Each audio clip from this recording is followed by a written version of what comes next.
So hi everyone, this is Mayank Kothari and this is the third video in liquidity ratio and short-term solvency ratio. In the previous videos, we have seen that what is current ratio is and what is quick ratio is. So the current ratio is current assets divided by current liabilities and the quick ratio is quick assets divided by quick liabilities. Current assets इतना period cover करता है तो current ratio इतना period cover करता है तो quick ratio इतना period cover करता है and now we are going to discuss about the cash ratio जो कि इतू सा पीरियड कवर करता है। मतलब क्या है, यानी कि लाइबिलिटीज साइड में जो लाइबिलिटीज है उनको सेटिस्फाई करने के लिए, उनको फुलफिल करने के लिए, उनको पे करने के लिए हमारे पास कैश जो अवेलेबल है ये हम देख रहे हैं इन तीनों चीजों में। ठीक है, अब ये जो कैश अवेलेबल होती है ये तकरीबन मान के चलते हैं हम एक साल के अंदर अवेलेबल होती है, यानी कि एक साल लगेंगे लाइबिलिटीज को कंप्लीट करने में करंट रेशियो के थ्रू। ये 3 महीने तक मान लो, 2 से 3 महीने। And cash ratio is immediate, यानी कि 2 दिन मैक्सिमम, 2 से 3 दिन maximum. So this is the cash ratio. यानी कि क्या, आओ मान लो आपकी करंट लाइबिलिटी है 10 करोड़ की। ठीक है, अब मैं बैलेंस शीट निकालता हूँ यहाँ पे। This is current assets, debtors, stock, cash and bank, marketable securities. बस ठीक है, फिलहाल इतना ही लेते हैं। ठीक है, और let's take an example. This is 2, this is 3, this is 4 and this is 3। ठीक है, करंट लाइबिलिटीज इधर 10 करोड़ की ले लो, क्रेडिटर्स मान लो ये वाले। ठीक है, तो 2 और 3 5 और 4 9 और 3 12। सो करंट असेट्स हमारे 12 के हैं और करंट लाइबिलिटीज 10 करोड़ की है। ठीक है, फिक्स्ड असेट्स कुछ और मान के चलो आप, जैसे कि 18 तो ये हो गए 30 और equity and debenture and preference मान लो 20 तो ये हो गए 30। इस तरह से बैलेंस शीट तो आपकी टैली हो गई। अब सबसे पहली चीज़ अगर हम निकालते हैं, कैश रेशियो में बात बताता हूँ। ठीक है, ध्यान दो, current ratio is nothing but current assets divided by current liabilities. ठीक है, करंट असेट्स हमारे कितने हैं, हम पूरे के पूरे करंट असेट्स लेंगे 12 वाले। ठीक है, और करंट लाइबिलिटीज 10, तो 12/10 यानी कि करंट रेशियो हमारा हो गया 1.2। सेकंड आइटम आता है क्विक रेशियो। अब क्विक रेशियो यानी कि क्विक असेट्स लेंगे डिवाइड बाय क्विक लाइबिलिटीज लेंगे। और क्विक असेट्स कैसे निकालते हैं, करंट असेट्स में से हम वो सारे असेट्स हटा देते हैं जिनको 3 महीने नॉर्मल मान के चलो कि उससे ज़्यादा टाइम लगेगा कैश में कन्वर्ट होने में। और ऐसी सिर्फ एक चीज़ है अभी, इन्वेंट्री। मैक्सिमम टाइम पे यही आइटम रहेगा आपके पास में। सो ये इन्वेंट्री और ये हो गया current liability. So current assets 12, current liability 10 और हमारी इन्वेंट्री देखो कितनी है। इन्वेंट्री यानी कि स्टॉक, ये आइटम है वो 3। ठीक है, सो ये 9/10 यानी कि 0.90 हमारा क्विक रेशियो हो गया। Third item cash ratio. अगर आप ध्यान देंगे तो मैं यहाँ पे एक टाइमलाइन बताता हूँ। ठीक है, अब स्टॉक को सारा का सारा स्टॉक, कितना स्टॉक, 3 लाख का स्टॉक है मान लो। स्टॉक को रिकवर होते होते 1 साल लग जाएगा, ये 1 साल का पीरियड है।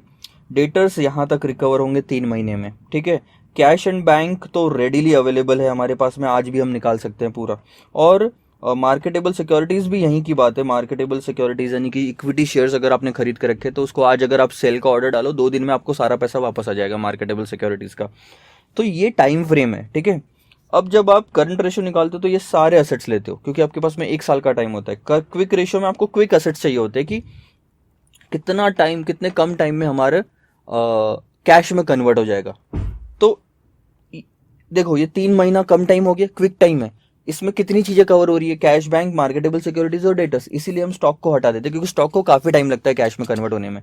लेकिन अब हमको कैश रेशियो चाहिए, यानी इमीडिएटली कैश अवेलेबल होना। 3 दिन के अंदर अगर पेमेंट करना है तो डेटर्स भी बाहर आ जाएगा। देखो इसके बाहर आ रहा है डेटर्स भी माइनस करना पड़ेगा अब आपको रिसीवेबल, क्योंकि डेटर्स को रिकवर होने कम से कम 2-3 महीने तो लगते हैं। 3 दिन में अगर आपको ये 10 करोड़ का पेमेंट करना पड़ा मान लो, तो कौन सा रेशियो काम आएगा, कैश रेशियो काम आएगा। तब पता करो कि 10 करोड़ 3 दिन में अवेलेबल है क्या। करंट रेशियो में पता कर रहे थे कि 10 करोड़ एक साल में अवेलेबल है क्या, क्विक रेशियो में पता कर रहे थे कि 10 करोड़ आपके पास 3 महीने में अवेलेबल है क्या, और कैश रेशियो में हम देखेंगे कि 3 दिन में अवेलेबल है क्या। सो कैश रेशियो क्या हो गया, cash and bank balances, cash and bank balances plus marketable securities. हमारी कैश बैंक बैलेंस कितनी, 4 और 3, सो ये 4 और ये 3, और डिवाइडेड बाय करंट लायबिलिटीज 10, यानी कि 7/10 यानी कि 0.70। यहाँ लिख लेता हूँ 0.70 इज योर कैश रेशियो। हर 1 रुपए की लाइबिलिटी को अगर आपको 3 दिन में पेमेंट करना है तो आपके पास इनफ पैसा नहीं है, सिर्फ 70 पैसे आपके पास में अगर 3 दिन में पेमेंट करना है तो। सो ध्यान दो, एक और लाइन में यहाँ पे निकालता हूँ। हमारा कैश रेशियो क्या आ रहा था, cash and bank plus marketable securities divide by current liabilities. So cash and bank हमारे पास 4 था, मार्केटेबल सिक्योरिटीज 3 थी, करंट लाइबिलिटीज 10 थी, ये आ गया 7/10 यानी कि 0.70। ठीक है, अब यहाँ पे ध्यान दो, 3 ratio, current ratio, quick ratio and cash ratio, ये आपका 1.2 था, ये 0.90 और 0.70। मतलब क्या पता है, तीनों के केस में करंट लाइबिलिटीज का कितना पेमेंट है, 10 लाख का पेमेंट है, या 10 करोड़ मान लो। ठीक है, यानी कि अगर करंट रेशियो की माने, अगर आपके पास में पूरा 1 साल है इसको पेमेंट करने के लिए, तो आपको हर 1 रुपए को पे करने के लिए 1 रुपए 20 पैसे, यानी कि इनफ पैसा है। करंट रेशियो तो अच्छा है, कोई दिक्कत नहीं, 1.2 है। लेकिन अगर आप 3 महीने के अंदर ये 10 लाख का पेमेंट कर पाओ, 1 साल, ये 1 साल की बात है।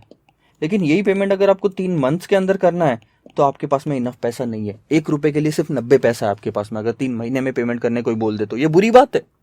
1:1 का तो रेशियो होना चाहिए। लेकिन अगर 3 दिन में पेमेंट करना हो, मान लो 2 डेज या 3 डेज, मान लो आपको 3 दिन में पेमेंट करना हो, तो भी आपके पास में रेशियो अवेलेबल नहीं है, 0.70। कैश रेशियो कितना है, सिर्फ 0.70, यानी 1 रुपए के लिए सिर्फ 70 पैसा अवेलेबल है। कभी भी ध्यान में रखना, सबसे ज़्यादा फिगर इसी की रहेगी, फिर कम ये रहेगा, फिर कम ये रहेगा। कभी ऐसा होने के चांसेस नहीं है कि कैश रेशो ज़्यादा रहे और क्विक रेशो कम रहे, बहुत कम चांसेस है। मतलब कोई रेयर अगर फिगर्स ऐसे निकाल के दे तो। Current ratio, quick ratio, cash ratio, I hope आपको समझ में आया हो। जो 10 लाख की लाइबिलिटी है, 3 दिन में पेमेंट करना है तो सिर्फ 70 पैसे है हर 1 रुपए के लिए। 3 महीने में पेमेंट करना है तो सिर्फ 90 पैसे है हर 1 रुपए के लिए। और अगर 1 साल में पेमेंट करना है तो 1 रुपए 20 पैसे है हर 1 रुपए के लिए। कितने फास्ट आपको पेमेंट करना है इस पे डिपेंड करता है कि कौन सा रेशो आपके लिए रिलेवेंट है। एग्जाम में आपको जरूरी नहीं ये आएगा कि कैश रेशो निकालो या क्विक रेशो निकालो। एग्जाम में आपको आएगा कि अगर मेरे को 3 दिन में पेमेंट करना है तो बताओ कौन सा रेशो अप्लीकेबल है। कैश रेशो अप्लीकेबल है, क्विक रेशो भी नहीं और करंट रेशो भी नहीं। अगर मेरे को 3 महीने में पेमेंट करना है तो क्विक रेशो अप्लीकेबल है, ना कैश रेशो ना करंट रेशो। और बोलता है कि आराम से 1 साल के अंदर में पेमेंट करूं, ऐसा रेशो बताओ, तो करंट रेशो। तो ये चीज़ें आपके समझ में आनी चाहिए। धीरे धीरे हम चीज़ें माइनस करते जाते हैं। ठीक है, ध्यान दो। तो हमने जो फॉर्मूला निकाला था अभी, कौन सा, कैश रेशो का फॉर्मूला था, वो था कि cash and bank plus marketable securities divide by current liabilities. इसको ऐसे भी लिख सकता हूँ, करंट एसेट्स ले लो सारे के सारे, उसमें से इन्वेंट्री हटा दो क्योंकि इसको टाइम लगता है, उसमें से डेटर्स हटा दो, उसको टाइम लगता है, तो बचा क्या, cash and bank and marketable securities ही बची। इसके अलावा भी जितने भी आइटम होंगे ना, प्रीपेड एक्सपेंसेस और ये सब हटाना पड़ेगा आपको, क्योंकि 3 दिन में जो कैश में कन्वर्ट हो सकता है वो ही न्यूमरेटर में रहेगा और नीचे में current liabilities. Are you getting it? So this is what the cash ratio is. ये 3 कॉन्सेप्ट एक दूसरे से रिलेटेड है, इतना, इतना और इतना। अगर आपको पूरे टाइम में पेमेंट करना है तो करंट रेशियो आपके काम का है, करंट रेशो आपके काम का है। लेकिन अगर आपको सिर्फ 3 महीने में पेमेंट करना है तो आपको क्विक रेशो काम का है। लेकिन अगर आपसे बोलते हो कि मेरे को 3 दिन में पेमेंट करना है तो आपको कैश रेशो काम का है। आई बात समझ में? सो ये चीज़ आप नोट डाउन कर लो। ये फॉर्मूला अपना कौन सा है, फॉर्मूला ये वाला, ये फॉर्मूला नोट डाउन कर लो। उसके बाद में नेक्स्ट कॉन्सेप्ट पे मूव करते हैं, बेसिक डिफेंस इंटरवल क्या होता है। सो ये तीनों बेसिकली एक दूसरे से रिलेटेड थे, ये तीनों चीज़ें। ये थोड़ा सा हटके और ये थोड़ा सा हटके हैं, इन तीनों से ज़्यादा रिलेटेड नहीं, मतलब उसी एरिया से है लेकिन एकदम कनेक्टेड नहीं है। जैसे कि मैं ऐसे ऐसे ऐसे आ रहा था, लेकिन अब और छोटा कुछ भी नहीं, 3 दिन से छोटा और क्या करोगे आप। So just note down all this things and then will meet in the next video. Bye bye.